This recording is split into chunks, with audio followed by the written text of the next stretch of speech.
নমস্কাৰ আপুনি চাবলৈ আৰম্ভ কৰিছে নিউজ কেন ষ্টুডিঅ'ত মই কৃপাঞ্চল প্ৰশ্নমুখী প্ৰথম খবৰ প্ৰধানমন্ত্ৰী নৰেন্দ্ৰ মোদীয়ে সম্বোধন কৰিব বিজেপিক দেশৰ অৰ্থব্যৱস্থাক লৈ সম্বোধন কৰিব বিজেপি কাৰ্যকৰ্তাক বিজেপি শাসিত প্ৰতিখন ৰাজ্যৰ মুখ্যমন্ত্ৰীৰে ভাৰ্চুৱেলি অংশ ল'ব এই কাৰ্যসূচীত অসমত 40খন সাংগঠনিক জিলা 8খন মৰ্চা আৰু ৰাজ্যিক কাৰ্যালয়ত এক কাৰ্যসূচী মুখ্যমন্ত্ৰী ডক্টৰ হিমন্ত বিশ্ব শৰ্মা সভাপতি ভৱেশ কলিতাই অংশ ল'ব কাৰ্যসূচীত আৰু ভাৰ্চুৱেলি কিছু সময়ৰ পাছতে প্ৰধানমন্ত্ৰীগৰাকীয়ে মুখ্যমন্ত্ৰীসকলৰ সৈতে বিজেপি কাৰ্যকৰ্তাৰ সৈতে ভাৰ্চুৱেলি অংশগ্ৰহণ কৰিব প্ৰধানমন্ত্ৰী নৰেন্দ্ৰ মোদীয়ে সম্বোধন কৰিব বিজেপি কাৰ্যকৰ্তাৰ লগতে মুখ্যমন্ত্ৰীসকলক দেশৰ অৰ্থব্যৱস্থাক লৈ সম্বোধন কৰিব বিজেপি কাৰ্যকৰ্তাক আমি পোনপটীয়া সম্প্ৰচাৰলৈ লৈ যাব বিচাৰিম এই মুহূৰ্তত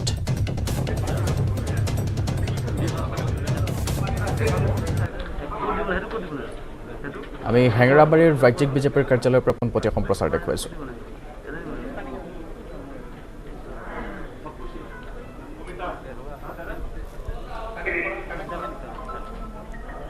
টেলিভিছনৰ স্ক্ৰীনত কিছু সময়ৰ পাছতে প্ৰধানমন্ত্ৰীগৰাকীয়ে সম্বোধন কৰিব বিজেপিৰ কাৰ্যকৰ্তাসকলক দেশৰ অৰ্থ ব্যৱস্থাক লৈ সম্বোধন কৰিব বিজেপি কাৰ্যকৰ্তাক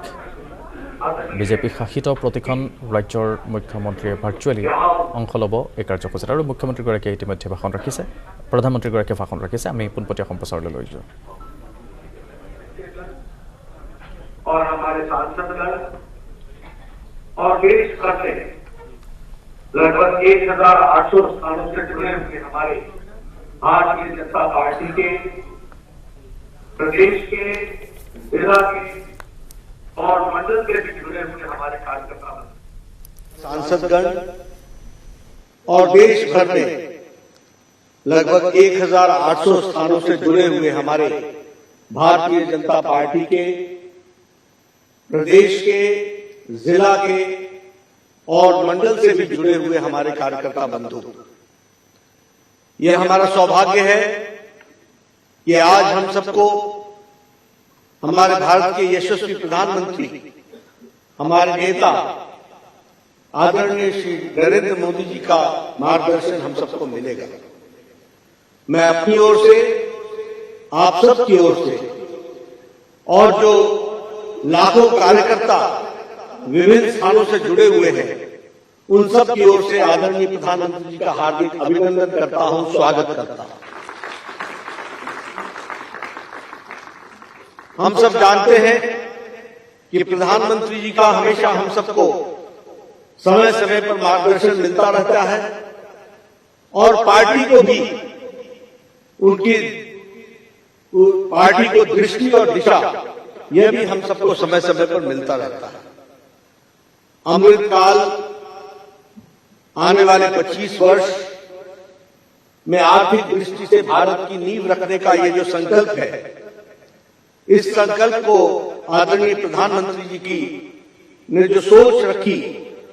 और उसको एक अमली जामा पहनाकर कार्य रूप देने का जो प्रयास किया है वह सच में देश को एक नई छलांग के साथ विकास की ओर ले जाएगा यह हम सब लोग जानते हैं आत्मनिर्भर अर्थव्यवस्था इस पर हम सबको आज उनका मार्गदर्शन मिलने वाला है और वैसे भी प्रधानमंत्री जी का और उनकी रुचि पार्टी के प्रति हम सब लोग जानते हैं हमेशा रही उन्होंने हमेशा पार्टी को दिशा देने में मार्गदर्शन करने में उनका हमको हमेशा सहयोग मिलता रहा हम सबको याद है कोरोना काल में जब सारी पार्टियां लगभग एक तरीके से लुप्त हो गई थी तो उस समय उनका मार्गदर्शन हम सबके लिए बहुत ही काम आया और उन्होंने हमको दिशा दी सेवा ही संगठन है और सेवा ही संगठन में भारतीय जनता पार्टी तो जुड़ी उन्होंने सारे देश को जोड़ करके इस संक्रमण से लड़ने में हम लोगों को दिशा दी और हम लोगों को मार्गदर्शन दिया ही हम जानते हैं वैसे ही समय समय पर आर्थिक दृष्टि से भी उनका मार्गदर्शन हम सबको मिलता रहता है बजट के बाद देश किस तरीके से आगे बढ़ेगा इसके बारे में उनका हमेशा हम सबको मार्गदर्शन मिला उन्होंने 5 ट्रिलियन इकोनॉमी पर हम किस तरीके से आगे बढ़ रहे हैं कोरोना के संक्रमण के बावजूद देश आगे बढ़ने के लिए अग्रसर है और अगर हम अपनी जीडीपी देखें तो उससे भी ये ध्यान में आता है कि इन सारे संक्रमणों के बाद और इन सारी मुसीबतों के बावजूद भी देश ने आर्थिक दृष्टि से आगे बढ़ने का संकल्प जो रखा है उसको उन्होंने गति दी है और देश आर्थिक दृष्टि से सही दिशा में चला है, ये हम सब लोग जानते हैं। सामाजिक न्याय, समानता, सम्मान, सबका साथ, सबका विकास, सबका विश्वास और सबका प्रयास, इस मंत्र को लेकर के उनके नेतृत्व में हम सब लोग चल रहे हैं। और हम ये भी जानते हैं कि जो कल बजट रखा गया वो प्रो पीपल बजट रहा, प्रोग्रेसिव बजट रहा, प्रोडक्शन लिंक इंसेंटिव्स के साथ बढ़ने वाला बजट रहा, ईज ऑफ लिविंग, इस सिद्धांत को आम आदमी को अपने जीवन के यापन में कोई मुसीबत ना आए, बिना तकलीफ के वो आगे बढ़े और देश की अर्थव्यवस्था में भी अपना योगदान करे, इस बात को उन्होंने बहुत अच्छे तरीके से इस बजट में रखा है। निर्मला सीतारमण जी ने उनके मार्गदर्शन में मोर ग्रोथ, मोर जॉब, एम्प्लॉयमेंट के साथ किस तरीके से विकास को आगे बढ़ाना है और ग्रोथ के तरीके से इकोनॉमी कैसे बढ़ती है, इस पर भी उनको उनका मार्गदर्शन मिलने वाला है। जो डेवलपमेंट प्रोजेक्ट्स जिसके बारे में चर्चा की गई है वह आने वाले समय में, अमृत काल में देश को एक नई ऊंचाइयों पर ले जाने का एक संकल्प है, इसको भी हमको ध्यान में रखना चाहिए। मैं ये महसूस करता हूं कि उनके मार्गदर्शन में आर्थिक दृष्टि से देश मजबूत हो रहा है और हम नहीं, करोड़ों लोग ये महसूस करते हैं कि उनकी मार्गदर्शन में आर्थिक दृष्टि से किस तरीके से देश का विकास बढ़ रहा है और उसको और आगे बढ़ाना है, इसका हम सबको आज मार्गदर्शन मिलने वाला है। हमारे आत्मनिर्भर अर्थव्यवस्था, इन पर, इस विषय पर उनका हमको मार्गदर्शन मिलेगा। मैं आपके और उनके बीच में ज्यादा देर न रहते हुए मैं उनसे निवेदन करूंगा आदरणीय प्रधानमंत्री जी से कि वह हम सभी कार्यकर्ताओं का मार्गदर्शन करें और उनको मैं ये विश्वास दिलाना चाहता हूं कि हमारे करोड़ों कार्यकर्ता आपके बताए रास्ते पर चलकर देश को मजबूती प्रदान करने में अपना पूरा योगदान करेंगे। इन्हीं शब्दों के साथ मैं आदरणीय प्रधानमंत्री जी को निमंत्रित करता हूं, आमंत्रित करता हूं कि वह हम सबका मार्गदर्शन करें।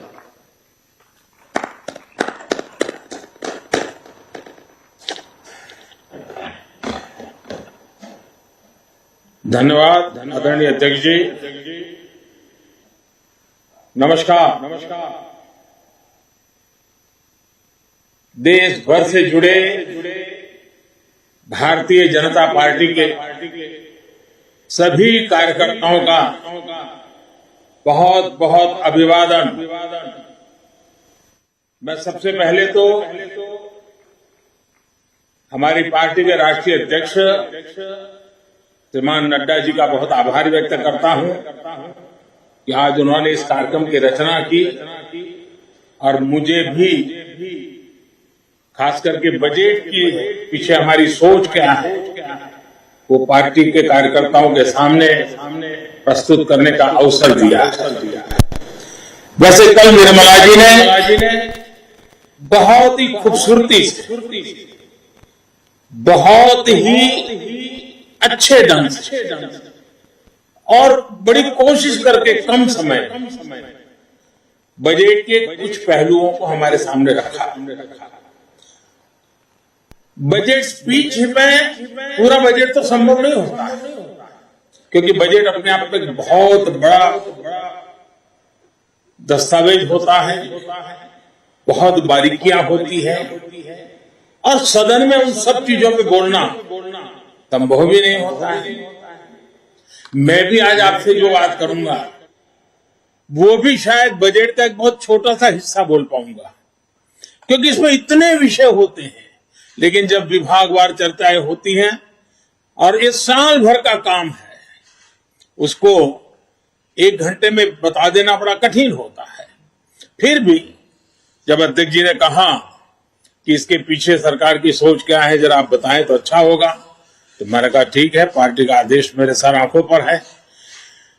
और आज लोकसभा भी दोपहर के बाद है, तो मैंने कहा ठीक है, अगर आज सुबह हम बात कर सकते हैं तो फिर इसलिए आज आपके बीच आने का मुझे मौका मिला है। साथियों, आज देश आजादी के 75वें वर्ष में है और इस समय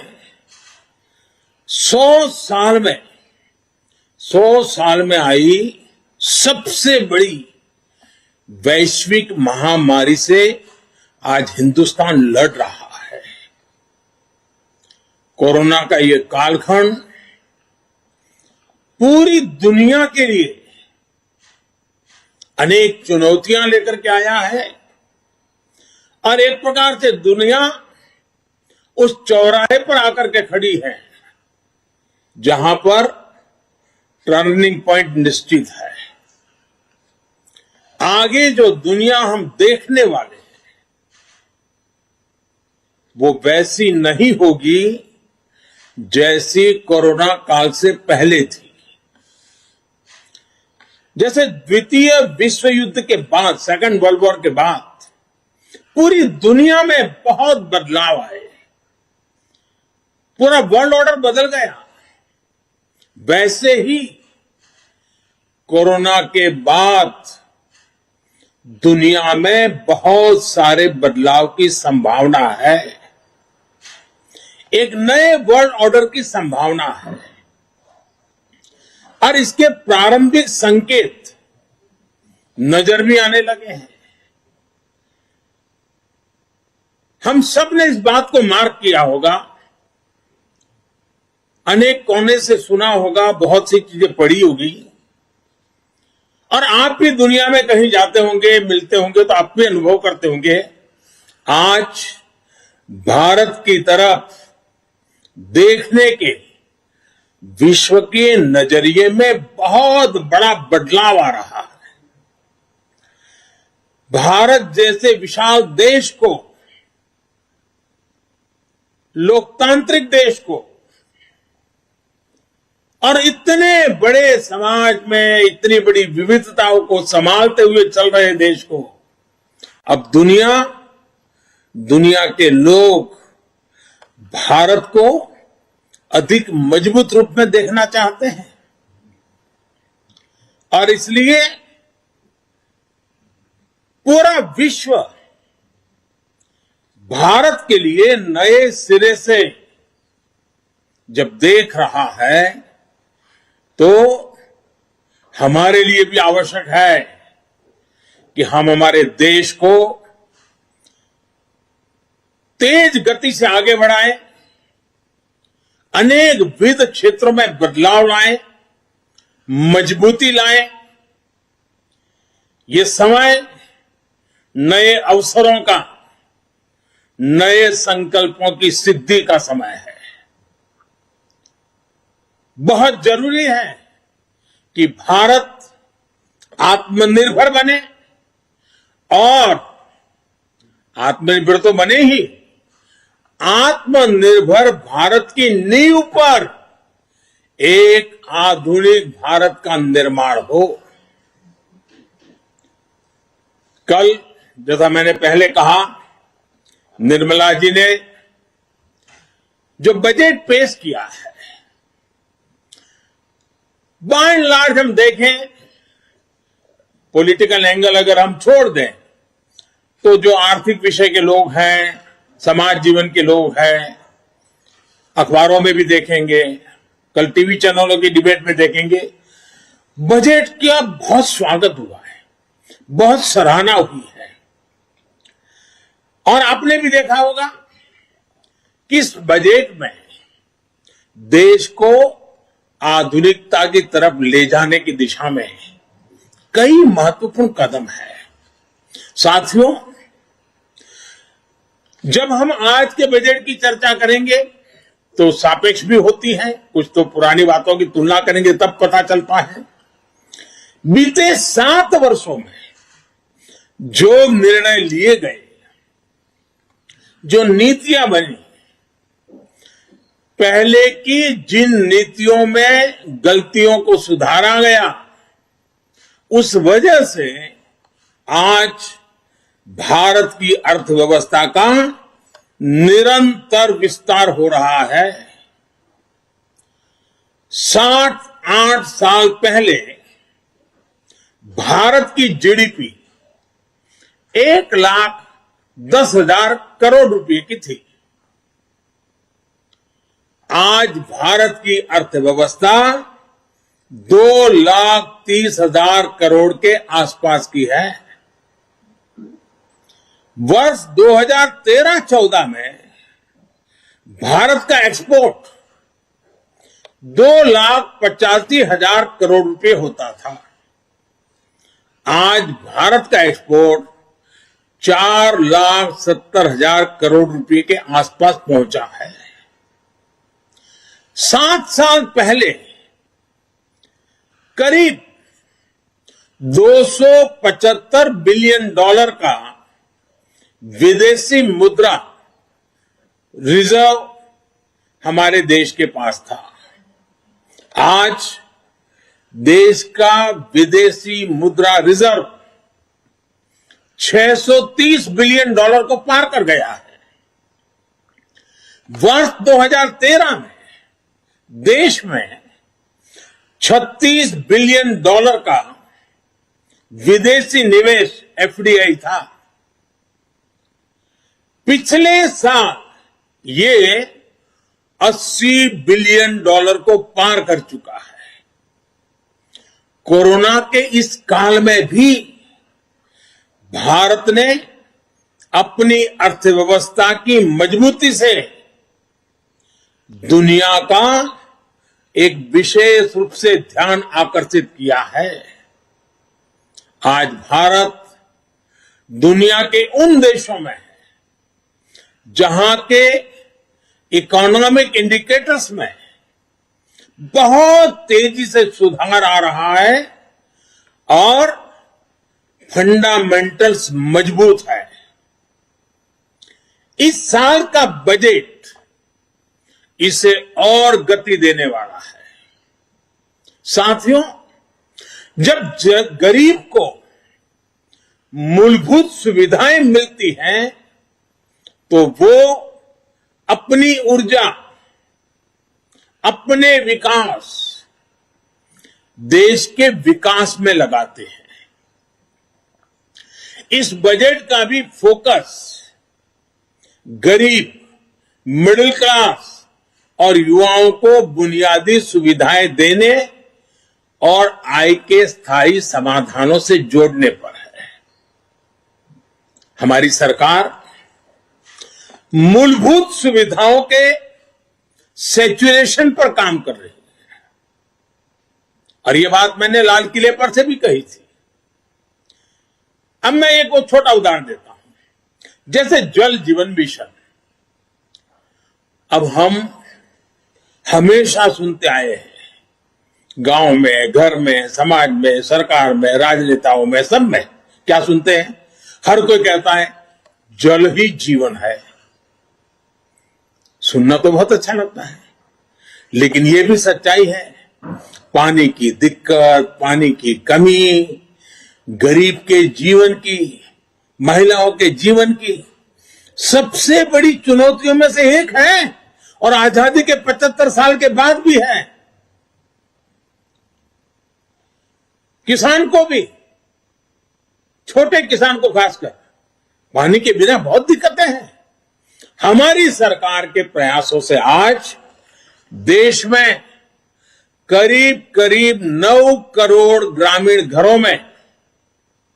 नल से जल पहुंचने लगा है और इसमें से करीब करीब 5 करोड़ से ज्यादा पानी के कनेक्शन जल जीवन मिशन के तहत पिछले 2 वर्ष में दिए गए हैं। अब बजट में घोषणा की गई है कि इस साल करीब 4 करोड़ ग्रामीण घरों को पाइप से पानी का कनेक्शन दिया जाएगा। और जब ग्रामीण घर की बात आती है तो उसमें अधिकतम समाज किसानी से जुड़ा हुआ होता है, खेत के काम से जुड़ा हुआ होता है। उसका समय बचेगा, माताओं बहनों का समय बचेगा, वो कृषि के समय में अपना योगदान दे पाएगी। इस पर पानी पहुंचाने के लिए, घरों में पानी, मेरी माताओं बहनों को कष्ट से मुक्ति दिलाने के लिए पहले करीब 40,000 करोड़ से ज्यादा खर्च किया था, अभी 60,000 करोड़ रुपए से ज्यादा खर्च किए जाएंगे। कभी हमारे देश में हमारी माताओं बहनों को, गांव को पानी के लिए 1 लाख करोड़ रुपया खर्च करके आगे बढ़ना ये छोटे निर्णय नहीं है। देश के अलग अलग हिस्सों में नदियों को लिंक करने के अनेक प्रस्ताव इस बजट में हैं। विशेष रूप से केन बेतवा को लिंक करने के लिए जो हजारों करोड़ रुपए का प्रावधान किया गया है, उससे यूपी और एमपी के जो बुंदेलखंड क्षेत्र है, हम रानी की झांसी का गर्व करते हैं ना, मैं उस बुंदेलखंड की बात कर रहा हूं। जिस खाजूराहो की चर्चा करते हैं, मैं उस बुंदेलखंड की बात करता हूं। वहां की तस्वीर बदलने वाली, पानी के अभाव में वहां के किसान के नौजवान बेटे रोजी रोटी के लिए कभी गुजरात, कभी महाराष्ट्र,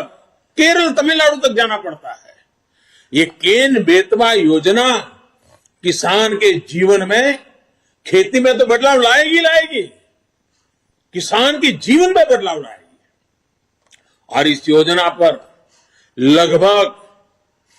44,000 करोड़ रुपए खर्च होंगे। और ইয়াৰ শেষতে সামৰিছোঁ নিউজ কেন। নমস্কাৰ।